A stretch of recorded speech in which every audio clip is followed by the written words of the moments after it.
So we came out here to the truck just for, I don't know, I've only been out here for a couple hours, but we were up to Big Rapids up in Michigan, up to Ferris State University this weekend. Watched the Ferris State Bulldogs beat the Michigan Tech Huskies. But anyway, my daughter goes to school up there at Ferris. So,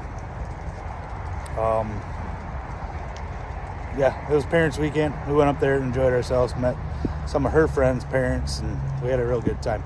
But anyways, I just decided I'd come out today to the truck. Freaking, you know the deal, freaking greasing, all that good stuff. So I've been greasing, but I got a bit of an issue going on with my my dump control here. I just put a new one on. See that there? So I just put this new dump control valve on, hoping that would fix the problem, but it didn't. So anyways, what the problem is when I'm dumping soybean meal with the train or with the half round, it doesn't matter. But basically, I can lift the trailer up, and you say you lift it up, I don't know what degrees, but about halfway or so, and it won't spill over the tailgate while you're dumping. And then once the level goes down, I typically raise it the rest of the way.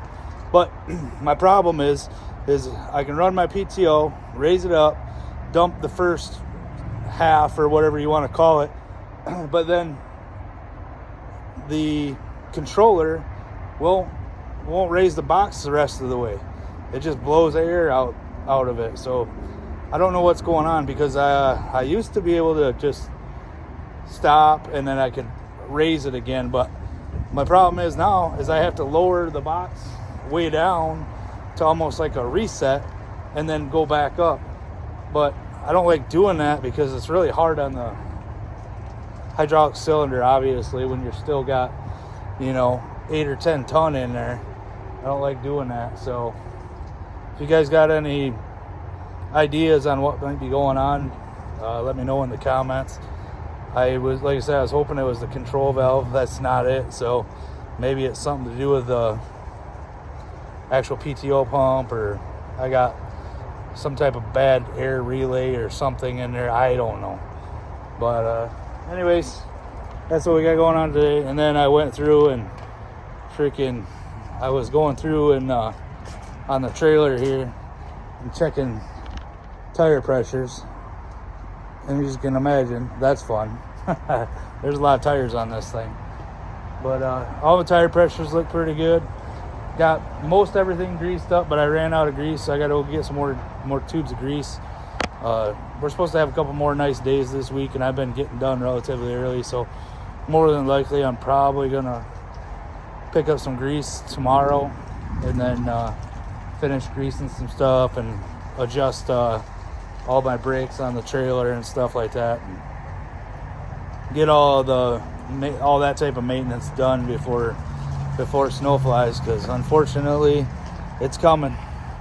Snow will be coming soon. And I actually got to get the truck clean, the tractor, and then this trailer here I want to get clean, because I'm going to be taking it.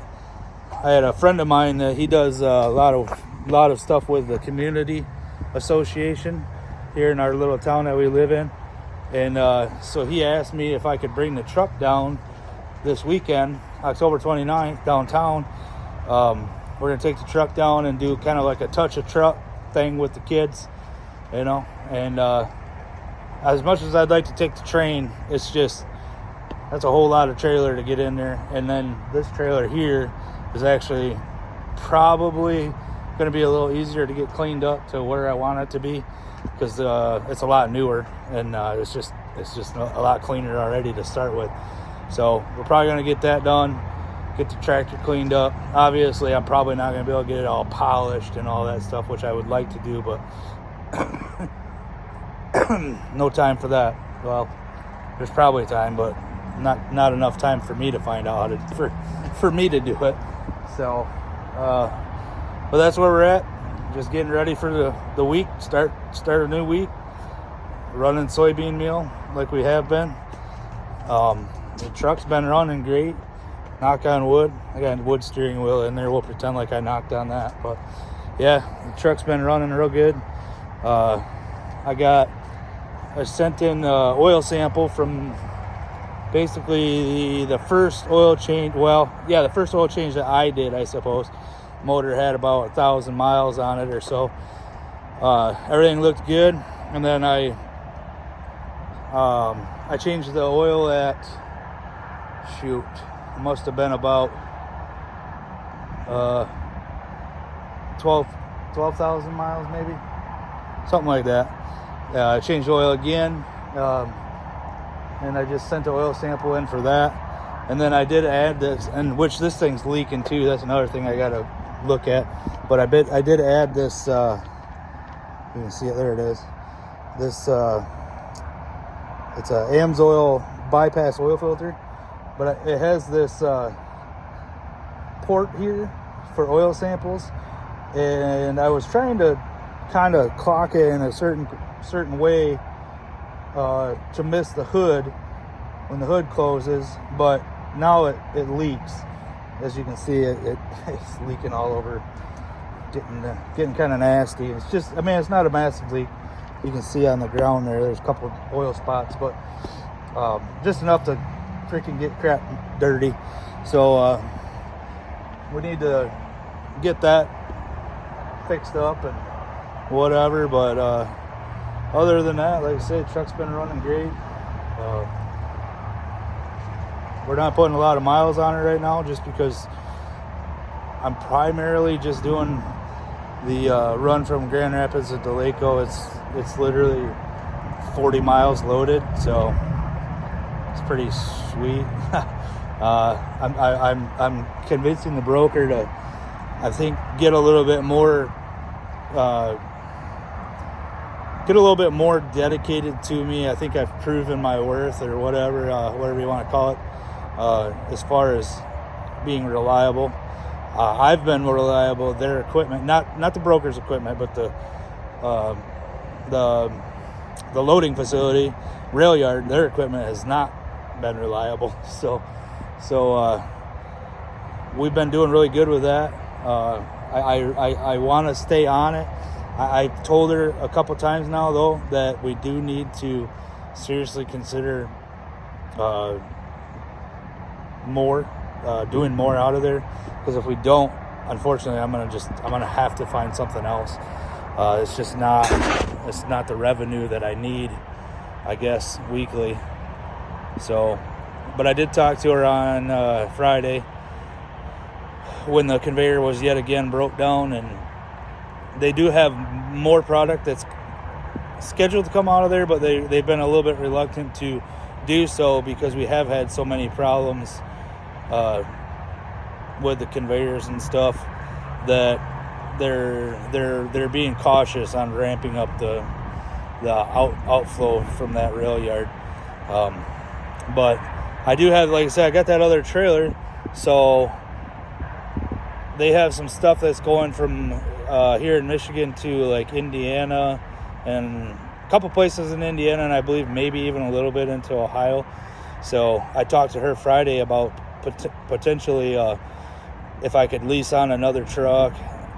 I don't know if I could technically add another tractor and find a driver, because I mean, obviously finding drivers is really hard right now, but been thinking about potentially adding another truck, or an owner operator, leasing them on and then letting them run this other trailer, my other original trailer, once the loads pick up, because the loads to Indiana and Ohio would obviously be just 25 ton a piece. So I have one friend in mind here, the guy that parks in the yard here where I'm at as well.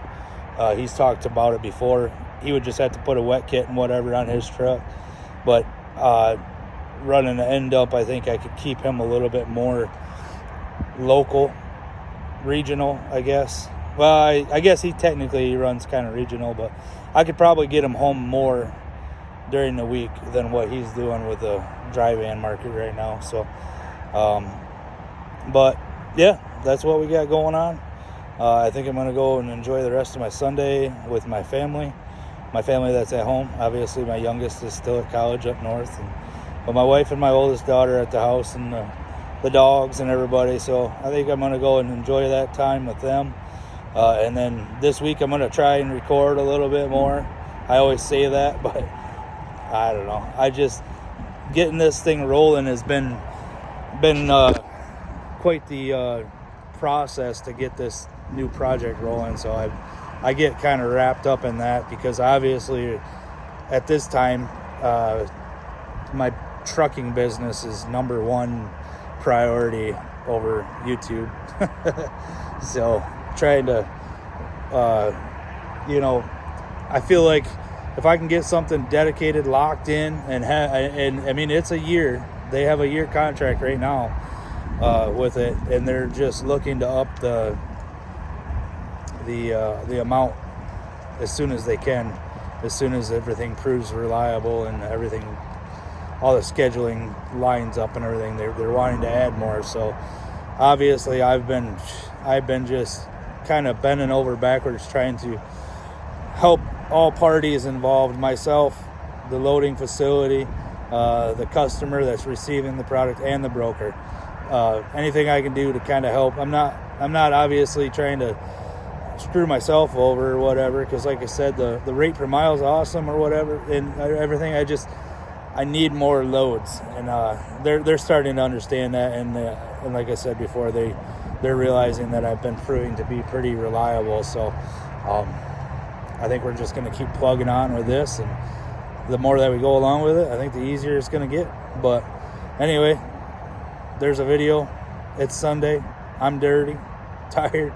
We had a long weekend up at the university with my daughter, and come out here and I did a few things with the truck, which, if you own your own truck, that's a never-ending thing, just constantly maintenance, always something. Tire pressures, freaking greasing, oil changes, all that stuff. So, but thanks guys, I appreciate it. I'll talk to you later.